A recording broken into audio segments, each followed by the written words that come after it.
திரு ஆனந்த் ஸ்ரீனிவாசன் அவர்களின் சாதாரண பங்கு அசாதாரண லாபம் தமிழ் வடிவம் இப்போது கிண்டிலில் கிடைக்கிறது. இந்த புத்தகம் புதிய முதலீட்டாளர்களுக்கு பங்குச்சந்தை பற்றிய ஒரு அறிமுகமாக இருக்கும். இந்த புத்தகத்தை நீங்கள் கிண்டிலில் வாங்க விரும்பினால் வீடியோவின் கீழே இருக்கும் லிங்கை கிளிக் செய்யுங்கள்.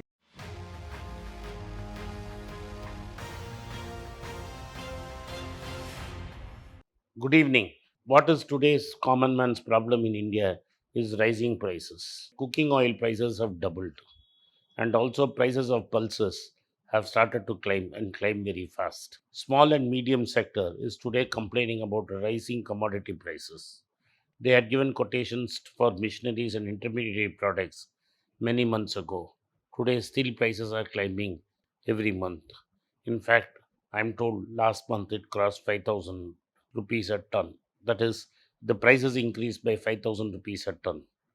Tata Steel is extremely happy, and on back of a 23,000 crore reduction in debt last year, have now said that in this quarter they can bring down foreign emergency debt of $1 billion.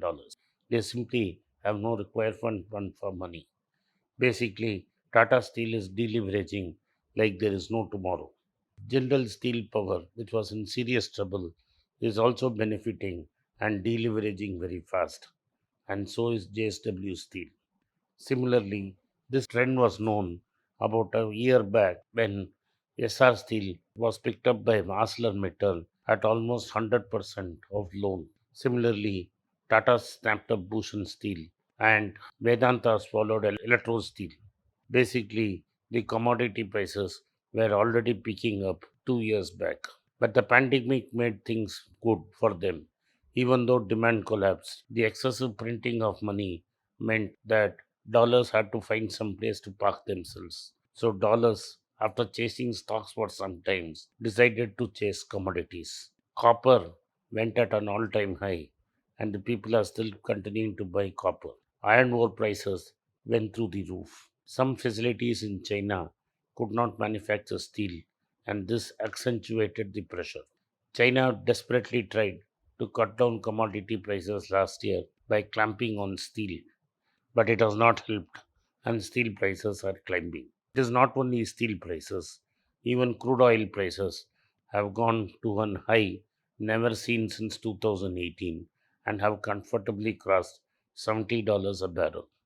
Gold is also, after a steep decline, is making a comeback and prices are going up. Thus, it was only natural that prices move to agricultural commodities, and that is what we are seeing in cooking oil and pulses. Also, in America, there seems to be a big problem in terms of finding people to work. Even though unemployment levels are high, not enough people are coming to work. This is pushing up costs. Friends in America tell me that Amazon and Walmart will have to spend more money to bring people back to work. This means wages for the lowest level of people in America is climbing. Once inflation moves to wages, then nothing much can stop them. But like what happened in 1970s when Arthur Burns decided that he would be blind and not see any sign of inflation, Joe Biden's Jerome Powell, waiting for next year's reconfirmation, is refusing to see the tea leaves. He claims all inflation is transitory in nature and will not be there in the long term. And as soon as demand picks up and supply bottlenecks ease, there is going to be no inflation. In India, it was CPI which was continuously rising and has been hovering around 5 to 6% officially, and on the street it was 7 to 8%. But last month was the surprise.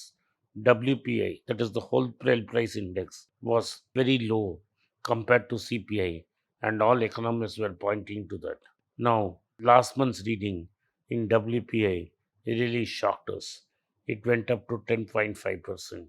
I expected some reaction from the history professor in Mint Street, but the history professor did not choose to react when said that inflationary pressures are non existent, and even if they exist, are transient in nature.